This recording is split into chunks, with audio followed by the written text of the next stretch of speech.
20 मार्च को जो अभी बीती है, 20 मार्च, उस दिन वर्ल्ड हैप्पीनेस डे मनाया गया था, जिसे हम कह सकते हैं कि विश्व खुशहाली दिवस या विश्व प्रसन्नता दिवस। तो डॉक्टर साहब, इस दिवस को मनाने के पीछे क्या प्रासंगिकता है, क्यों ये दिवस मनाया जाता है? जिस तरीके से हिंदुस्तानी तहजीब और संस्कृति में हम लोग कहते हैं कि आनंद की ओर आपका जीवन बढ़ता रहे, शायद उद्देश्य भी जीवन का यही है कि आनंद सागर में ही हम लोग रहें, अपने तमाम कार्य करते रहें, लेकिन आनंद सागर में डूबे रहें, उसी में चलते रहें। और ये विश्व ने भी ये माना, जो आपने अभी बहुत सही बताया। 20 मार्च 2013 से यूनाइटेड नेशंस, जो संयुक्त राष्ट्र संघ, संयुक्त राष्ट्र संघ ने 193 कंट्रीज ने सर्वसम्मति से कहा कि मानव जीवन के उद्देश्य में खुशहाली का होना एक बहुत ही महत्वपूर्ण चीज है। और उसको उन्होंने एक दिवस दे दिया, एक दिन दे दिया। पूरा 20 मार्च पूरे विश्व में, हिंदुस्तान में ही नहीं, पूरे विश्व में मनाया जाता है। और इसमें ये जो अभी जो हुआ है, इसमें एक इंडेक्स निकाली गई है। और इंडेक्स आपको जान के खुशी होगी, कई लोग हमारे श्रोता जानते भी होंगे कि विश्व के जो देश हैं वो हैप्पीनेस में किस लेवल पे हैं।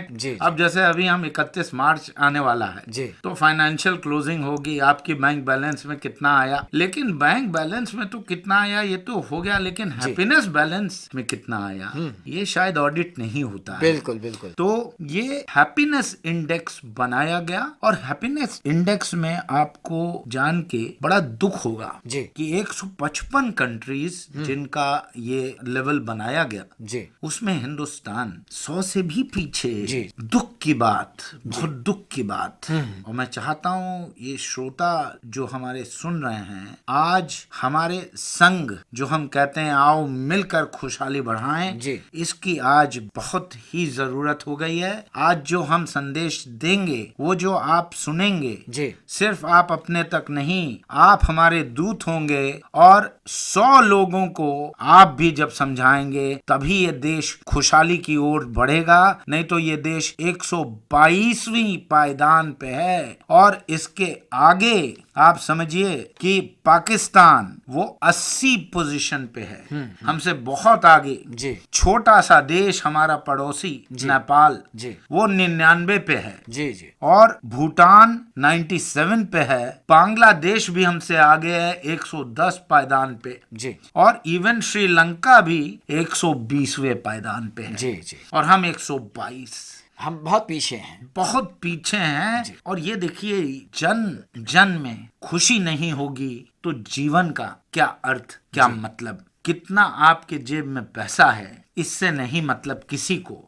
आपस में प्रेम कैसा है, और आपस के प्रेम, आपस से सौहार्दपूर्ण वातावरण से, और अपनी मनोदशा हम कैसे रखते हैं, हम अपना रहन सहन कैसे रखते हैं, आज इस पे जब हम चर्चा करेंगे तो हम मूलभूत, हम उसी में हम कोशिश करेंगे ये बताने की, अगर हर जन सिंपल ये चीजें करेगा तो वो हर संघर्ष के आगे अव्वल रहेगा। और खुशी उसके जीवन में कूट कूट के भरी रहेगी। देखिए, हम ये नहीं कहेंगे कि कोई सर्विस करता है तो उससे मैं कहूंगा अब तुम व्यवसाय करो, जो व्यवसाय करता है तो उससे मैं कहूंगा सर्विस करो।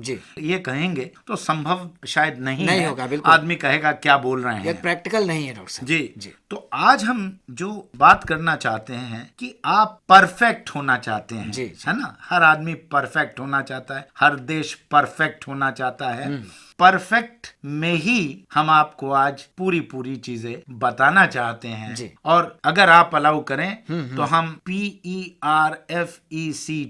इसी से हर सूत्र निकाल लेंगे। और बस सिर्फ करना है, इसको खुशहाली कैप्सूल कहते हैं। तो खुशहाली कैप्सूल, जिस तरीके से एक कैप्सूल अगर आपके टेबल पे पड़ा है, वो बहुत पावरफुल होगा, लेकिन जब तक पानी से उसको जब तक नहीं लेंगे, घोटेंगे नहीं, काम नहीं करेगा। जी। ठीक उसी तरीके से ये जो हम खुशहाली कैप्सूल दे रहे हैं, जो छोटी छोटी चीजें आपको ध्यान रखनी है, ये जब तक आप अपने मन के तरंगों में नहीं डालेंगे तब तक आपके जीवन में खुशी नहीं आएगी। और जहां आप मन के तरंगों में इसको फैलाने शुरू कर देंगे तो आपका जीवन एकदम बदल जाएगा। यानी जो छोटी छोटी चीजें आप बताने वाले हैं, हमें उन्हें बहुत ध्यान से सुनना है और उन चीजों को अपने जीवन में उतारना है, उसको अपनाना है। यदि हम अपनाते हैं तो निश्चित रूप से हम खुशहाली की ओर कदम बढ़ाते हुए और खुश रह सकते हैं।